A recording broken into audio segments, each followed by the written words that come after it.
En San Pedro TV, en el programa de Gente para Todo, hablaremos de temas como educación, cultura, deportes, ciencia, de los negocios, de las personas que en este momento tienen sus emprendimientos y de política. En San Pedro TV, talento y amor por lo nuestro. Un saludo, queridos televidentes. Hoy en el programa de Gente para Todo tenemos a Juan Esteban González Rabe de la vereda Cerezales, quien nos va a explicar un poco el día de hoy de cómo potabilizar el agua. Y en este caso hablaremos mucho del agua lluvia y otras cositas demás que nuestro investigador del municipio de San Pedro estará contándonos. Hola Erika, muchas gracias por la presentación. Por aquí estoy a la orden para que podamos conversar un poco sobre cómo podemos potabilizar el agua de la casa, cómo podemos aprovechar el agua lluvia y sobre todo compartirles un desarrollo que hicimos que nos puede dar la posibilidad de tener acceso a agua potable en cualquier parte del mundo utilizando este recurso tan valioso que es la lluvia que estamos descartando. Claro que sí, Juan Esteban, es muy importante porque realmente en este momento tenemos una problemática con el agua que pues ya en algunas partes se están haciendo racionamiento de agua y lo importante acá es que tenemos a usted como investigador y con un modelo, como podemos ver, de que es fácil potabilizar el agua. Entonces yo quería como hacerte algunas preguntas acerca de tu investigación y una de ellas es cómo recuperar el agua lluvia o desde dónde podemos recuperar el agua lluvia, sea en la finca, sea en la parte urbana, en el entorno en el que vivimos. Bueno, lo podemos hacer en los dos sitios, tanto en la parte urbana como rural. Pues el punto de partida es simple, son los techos de nuestras casas. ¿Cierto? Ahí ya sería acondicionar los bajantes, disponer de unos sistemas pues, de captación de agua y a través de tuberías llevarlo a tanques donde podemos almacenar y desinfectar para que no se nos dañe esta agua que vamos a utilizar. Algo como importante también, el por qué recuperar el agua lluvia.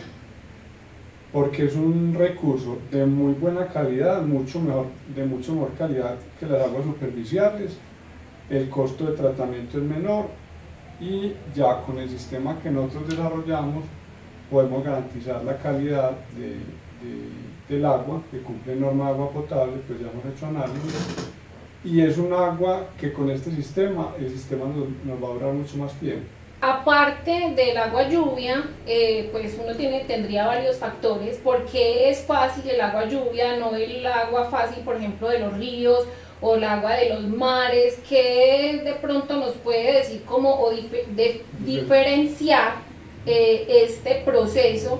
Y también obviamente pues como los costos, pero por el momento, ¿cuál sería la diferencia? La diferencia es que en el agua lluvia solo tenemos los contaminantes del aire, mientras que en el agua ya superficial de ríos o subterránea, ya adicional a los contaminantes del agua, ya estamos teniendo los contaminantes que son de la tierra y la superficie, que son, pueden ser sólidos disueltos o sólidos en suspensión.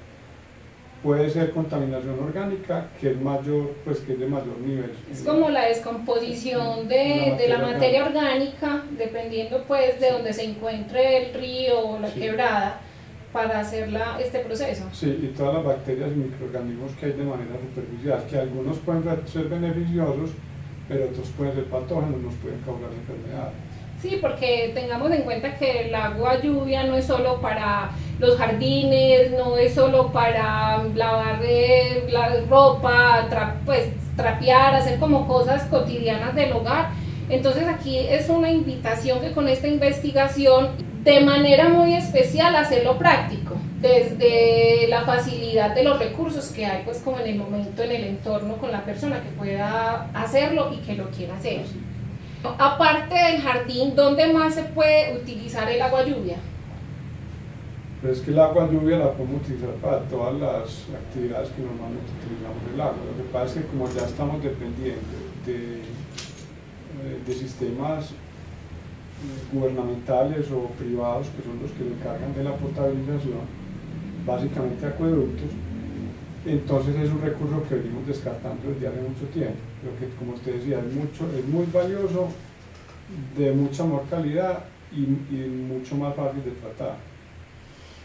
Por lo pronto es como una facilidad que está dando usted en esta investigación, también de cómo hacer que el agua se economice, también qué cantidad más o menos se utiliza, tanto para el consumo humano o para las actividades de la casa. También es como bueno tener como de pronto, si tienes ahí algunos cálculos que se han hecho o de lo que has investigado, sabes sobre eso. Sí, para consumo humano, si no estoy mal, puede estar alrededor de 3 litros por persona, el consumo vital, el que es de consumo, por el de líquido. Alrededor de unos 5 litros diarios por persona para producir alimentos, y yo creo que ya para temas de aseo y otro tipo de actividades puede estar alrededor de unos 20 litros por persona. 20 litros diarios. Estamos hablando entre 30 y 40 litros diarios, pero igual son valores pues que son aproximados, estarían pues por confirmar, ¿cierto? Bueno, entonces, digamos que para una familia de 5 personas, incluyendo el aseo, estaríamos hablando de 100 litros diarios.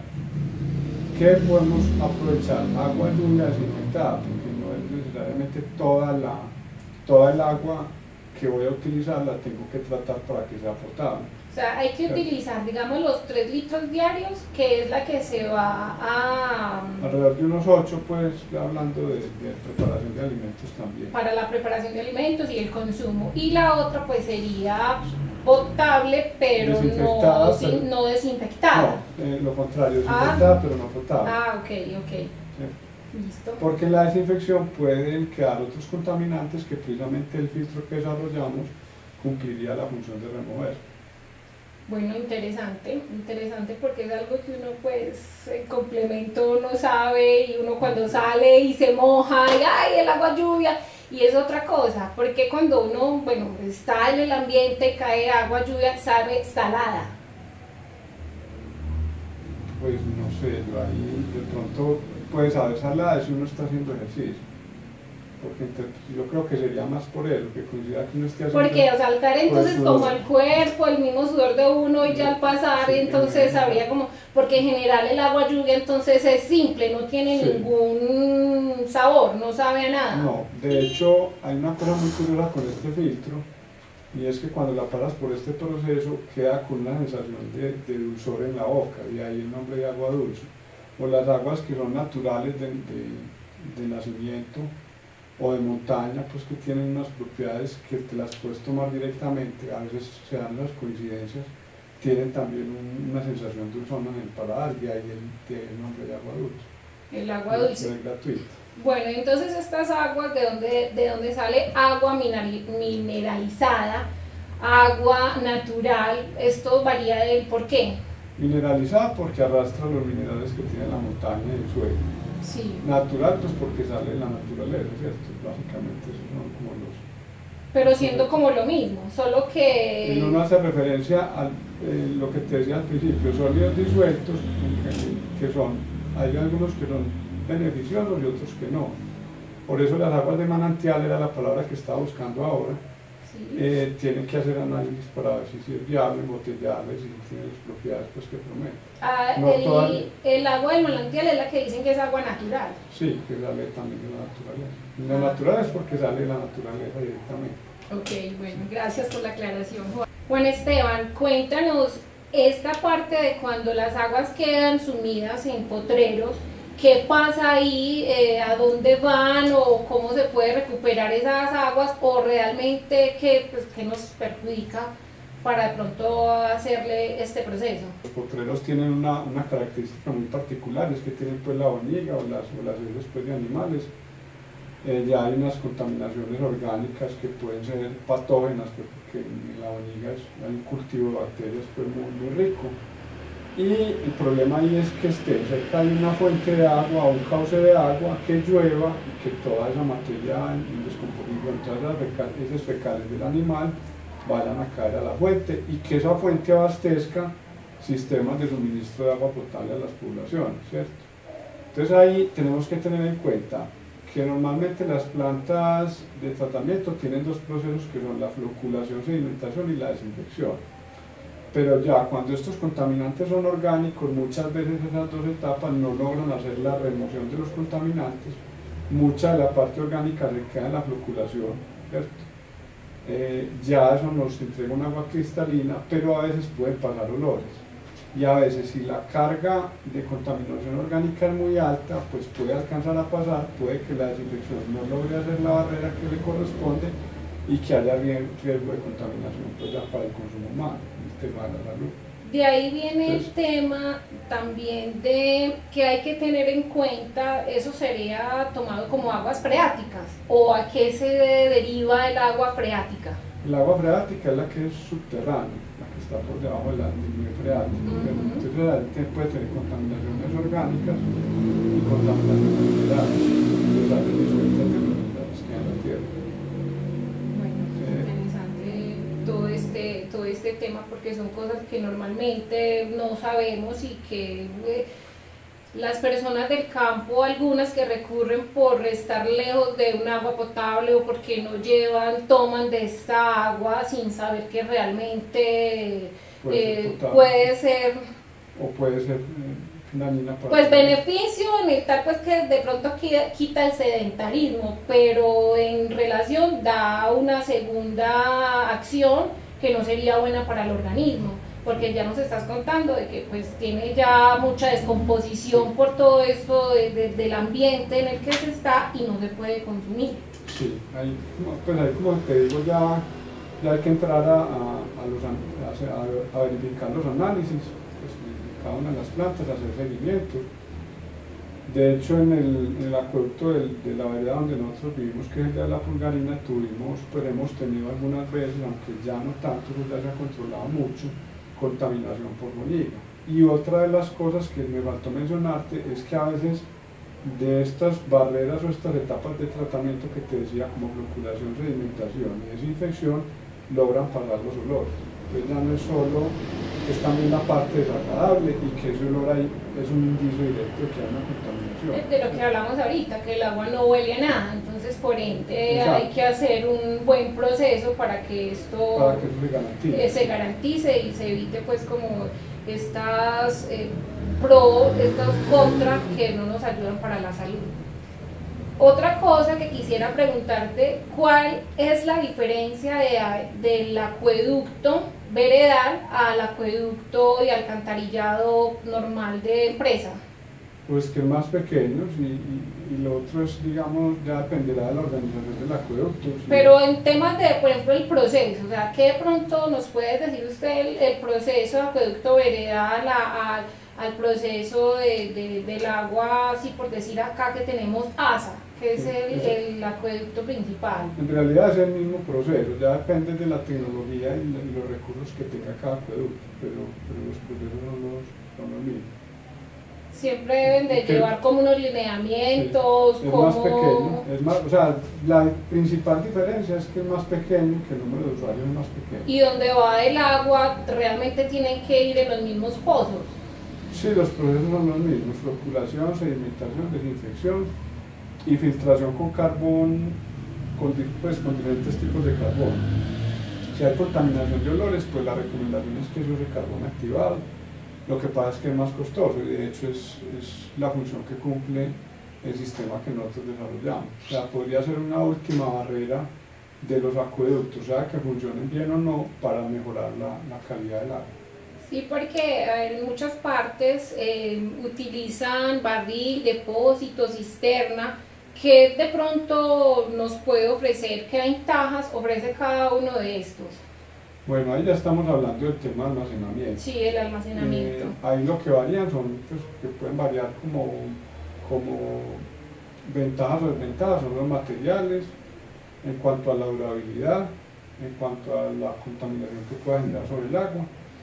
Y lo principal es que desinfectemos el agua que almacenamos, que lo podemos hacer con hipoclorito de sodio, que básicamente lo podemos conseguir o nos podemos proveer de ello a través de los blanqueadores desinfectantes que son a base de hipoclorito de sodio, que por lo general los venden al 5.25%. ¿Qué ventajas tendría, por decirlo, en un barril, almacenamiento en un barril? Que es mucho más, barril plástico principalmente. Sí, el barril plástico principal. Bueno, que es económico y que es fácil de mover y de implementar. ¿Y estos barriles también tendrían que tener algún tipo de proceso para almacenar el agua ya que va desinfectada o realmente no? Pues básicamente es que se limpie bien, que no venga pues que el origen no sea sustancias que puedan ser tóxicas y mantener el agua desinfectada. Porque de ahí va pues como el almacenamiento también, que es una duda, que listo, es agua potable, nos está llenando agua potable, pero entonces ¿cómo es el mantenimiento del barril donde sostiene todo el tiempo para almacenar esta agua ya desinfectada? Bueno, es importante dependiendo del uso, ¿cierto? Si el agua se está removiendo, pues se está renovando continuamente, pues no habría que hacer no habría que hacer como mayor mantenimiento. Estaríamos hablando de un mantenimiento de limpieza para cada 6 meses, nada. Si ya son aguas que van a permanecer quietas, sí es muy importante verificar pues que no se formen algo que se llama biopelícula. ¿Y biopelícula se refiere a qué? A una película que se forma sobre la superficie de los contenedores plásticos o de otros materiales, ¿cierto? Ahí hay desarrollo de bacterias, pues, o hay cultivo de bacterias que pueden contaminar el agua, entonces esto se debe remover con más frecuencia. Y lo más importante, mantener el agua desinfectada y estar midiendo los niveles de cloro pues, que correspondan a la norma, que eso se puede hacer con indicadores de cloro que se usan en las piscinas y unas dosificaciones que las podemos compartir si queremos más adelante.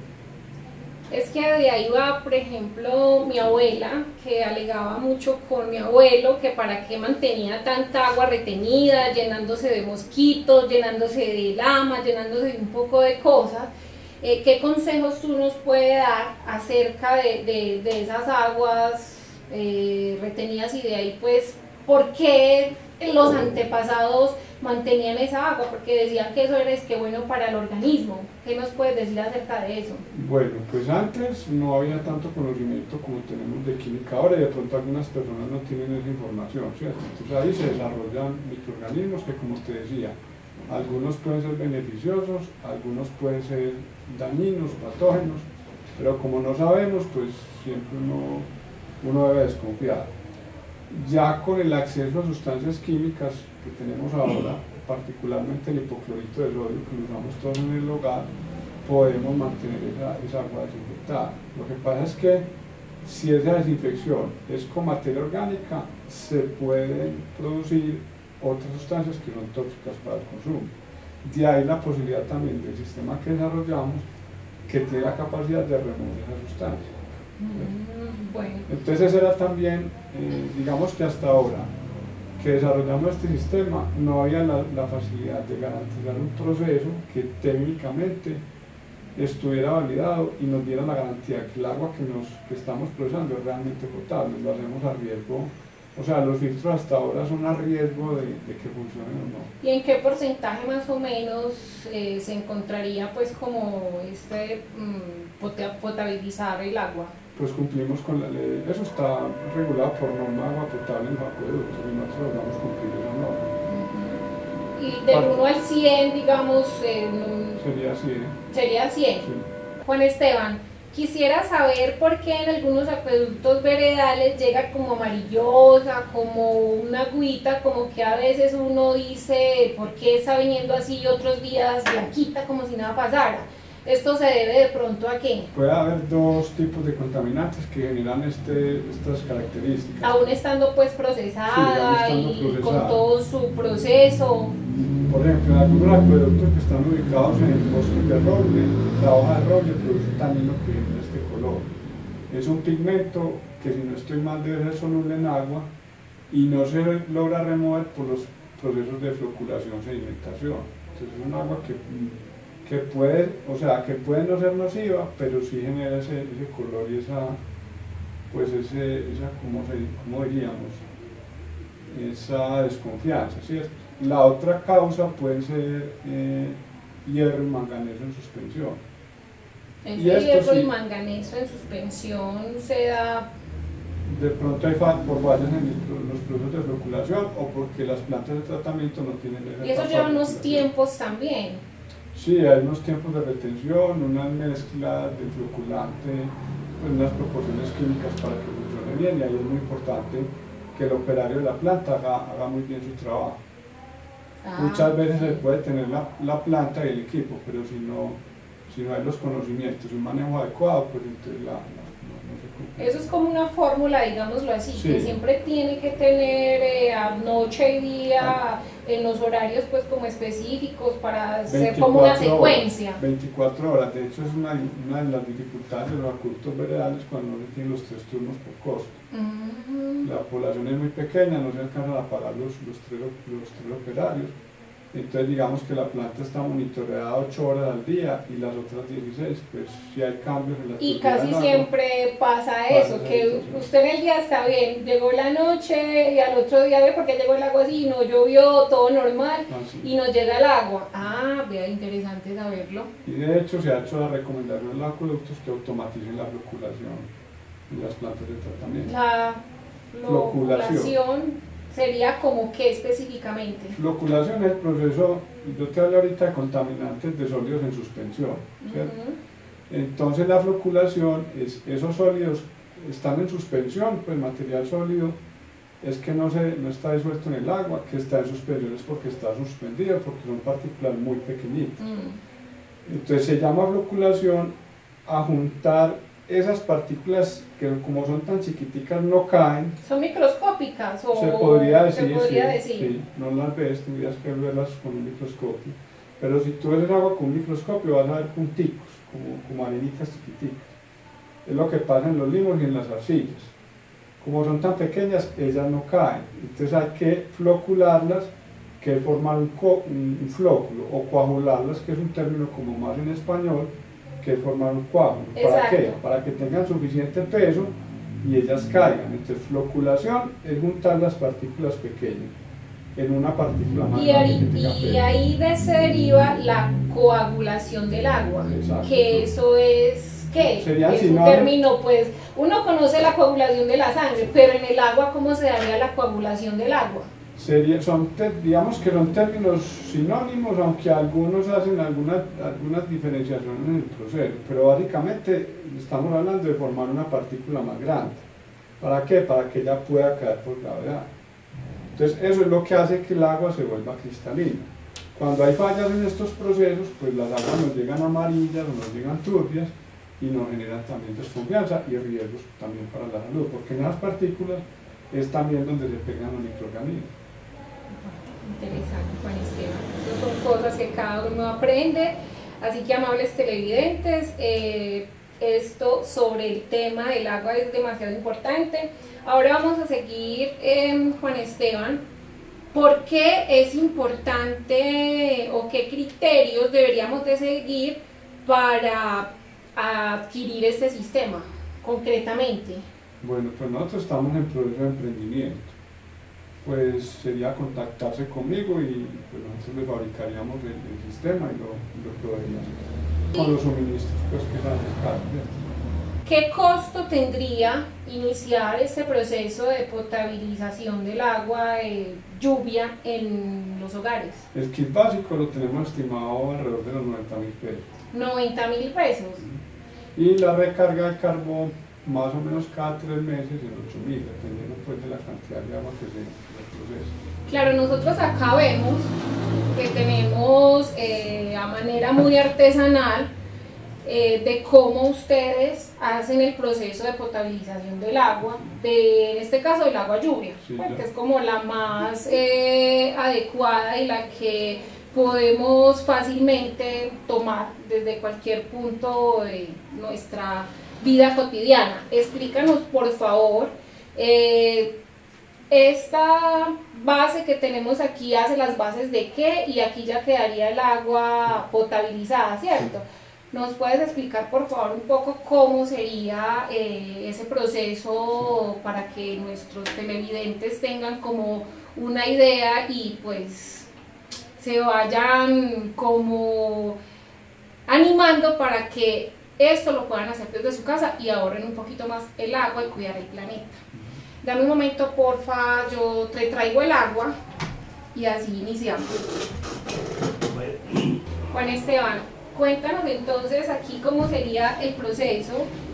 Los carbones que tenemos acá para hacer como la muestra al público, ¿los fabrican en dónde? ¿Es de tu investigación, de lo que están haciendo en este momento para este proceso? ¿O de dónde se derivan estos carbones para poder lograr hacer este proceso? Esto es desarrollo de nosotros, lo estamos produciendo en la vereda Cerezales de acá de San Pedro de Monilagro. Estamos apenas en etapa de emprendimiento, o sea que todavía no hay pues como unos niveles de producción que es la expectativa que tenemos que desarrollar para poder suministrar el sistema. Pero ya está comprobado que es potable, sí. O sea, con la norma que exige es potable. Ya hicimos análisis con aguas contaminadas con E. coli y con turbidades que no son aptas para el consumo, y ya logramos remover esos sólidos de suspensión y garantizar una agua desinfectada que cumple norma agua potable de acuerdo. Bueno, listo, entonces tu trabajo bien pueda, enséñanos cómo sería un poquito de este proceso. Bueno, entonces les cuento, aquí lo que logramos resolver con este sistema fue 2 cuellos de botella que era con el proceso de tratamiento del agua, que era la velocidad en la filtración utilizando presión de aire en este contenedor y los costos del sistema utilizando una botella de gaseosa reciclada, y carbón activado, que es una sustancia pues que digamos que es la... El carbón activado es el que ustedes hacen, sí, en la finca, ¿cierto? Sí. Ese carbón activado tiene como en específico, ¿cuál es la esencia de ese carbón?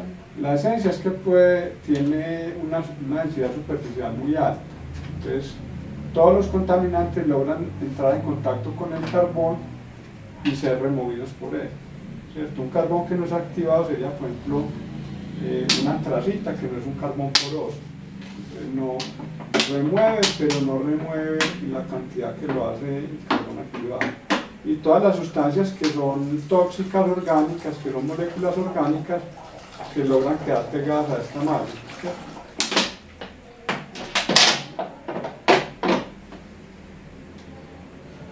¿Qué ayuda ahí? Tranquila, aquí estamos llenando el sistema.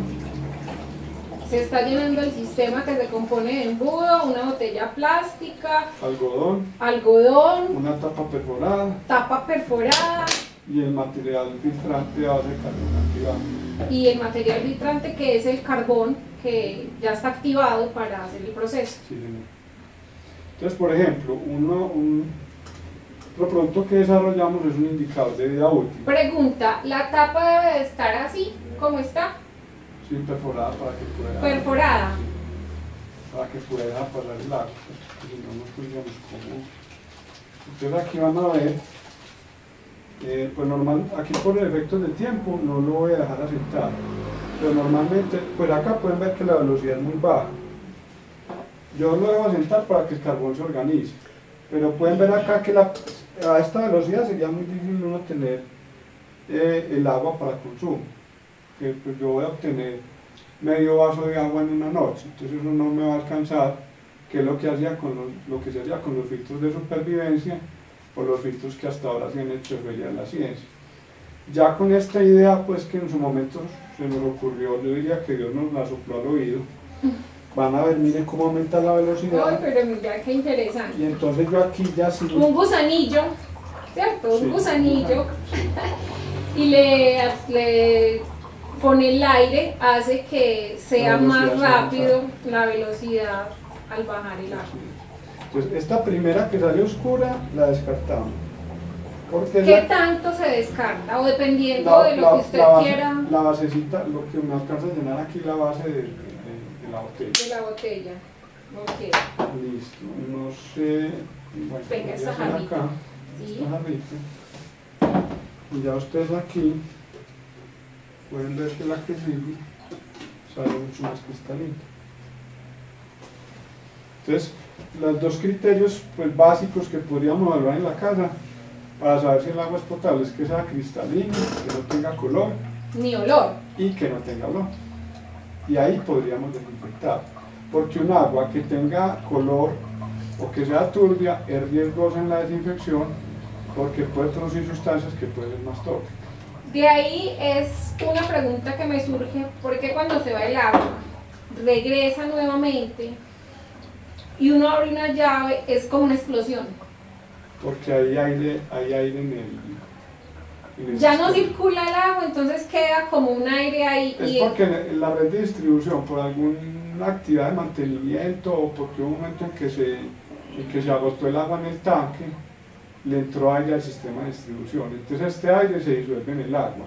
Y no solo sale como una explosión, sino que además a veces el agua sale blanca. O blanca o amarilla, dependiendo. Blanca. Si sale amarilla, si es suciedad que recogió pues, por el mantenimiento o algo. Pero muchas veces el agua está cristalina, es potable, pero sale blanca y pensamos que es cloro. Exacto, realmente, uno siempre dice, no, esto llegó con mucho cloro que me voy a tomar esto. Realmente es y aire los disuelto. abuelos decían que había que dejarla reposar para poder que bajara esa agua y ya queda blanquita. Bueno, te cuento, realmente no es cloro, es aire disuelto en el agua. Sí. Que cuando está a presión, ella se disuelve como el gas de la gaseosa, ¿cierto? Cuando tú le quitas la presión salen burbujas muy chiquitas y es lo que le da el color blanco. Por eso es que si le dejas reposar, ese aire va subiendo y se vuelve otra vez cristalino. Inclusive yo aquí tengo un sistemita con el que podemos hacer la demostración. Claro, excelente. Sí, bueno, esta vez se me quedó, lo vamos a dejar para la próxima ocasión y les hago la demostración. Claro que sí, no hay problema, pero sí sería muy interesante porque es algo que es muy casero, no es tan costoso. Recuerden que es un costo de 90.000 pesos. Ya acá en pantalla dejaremos los números para que puedan comunicarse con el señor Juan Esteban González y puedan tener una visita en su finca o en su casa para que sea más cercano la potabilización del agua y ustedes tengan un conocimiento más específico y pues logren adquirir este sistema. Entonces mira, tú me haces preguntas que por qué se descartaba la primera. En la primera, mientras se organiza, no sé si aquí se alcanza a ver, el agua es más clara. Perdón, el poro es más grande, entonces alcanzan a pasar algunas partículas de carbón, que tampoco son necesariamente tóxicas, pero después de que el filtro ya está organizado, ya puedes ver el agua cristalina. Sí, la diferencia es bastante grande, muy grande esta diferencia acá, donde vemos aquí está el agua como anegradita, como oscurita, y esta es súper clara, clara, clara. Vea, interesante, Juan. Te digo que cosas que aprender día a día y sobre el agua más, porque en este momento es nuestra amenaza. Y ya la próxima, pues en la próxima charla ya podríamos hablar del proceso de desinfección con más detalle. Ese sería como el abrebocas de que tenemos este sistema, que tú lo tienes acá, que contamos en este momento con una persona de investigación del agua y potabilizarla, y claro que queremos seguir sabiendo más de cómo es la desinfección del agua, pues más que yo primero aprendo y segundo le enseñamos también a los televidentes que sería algo maravilloso tenerlo en casa. Bueno, Esteban, este sistema, para hacerlo más grande, por decir una vivienda que quiera adquirir este sistema, esto tendría unas instalaciones, esto tendría que tener un tanque en específico, como hablamos de la cisterna, barril o algo, las conexiones por tubería, esto tendría algo, pues efectos para llevarlo más grande y abrir como la canilla y decir, listo, yo tengo el sistema de Juan Esteban y lo traje aquí en magnitud. ¿Cómo ustedes también hacen esa parte, ese esquema para llevarlo en grande, o es solamente por ahora así pequeño? Por ahora estamos trabajando así pequeño, ya digamos que que las instalaciones más grandes pues ya son un asunto de obra civil, que es lo que se hace en todas las casas, ¿cierto? Sí. Que ya de hecho se hace. Lo que sí es que ya tenemos forma de conectar este sistema directamente a la red del acueducto. Ah, ok. Qué Eso bien. lo podemos ver también En una próxima charla. Claro. Bueno, televidentes, muchísimas gracias. Recuerden que hoy fue algo muy especial sobre el agua. Estuvimos con el investigador de nuestro municipio, Vereda Cerezales, Juan Esteban González Rabe.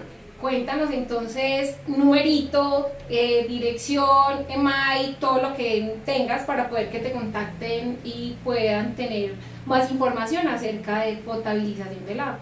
Bueno, en este momento me pueden contactar al número 300-450-8349 o al 311-77-452-40.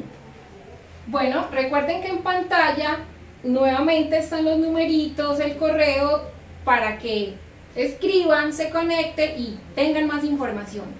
Recuerde que estamos en San Pedro TV, talento y amor por lo nuestro. Chao, chao.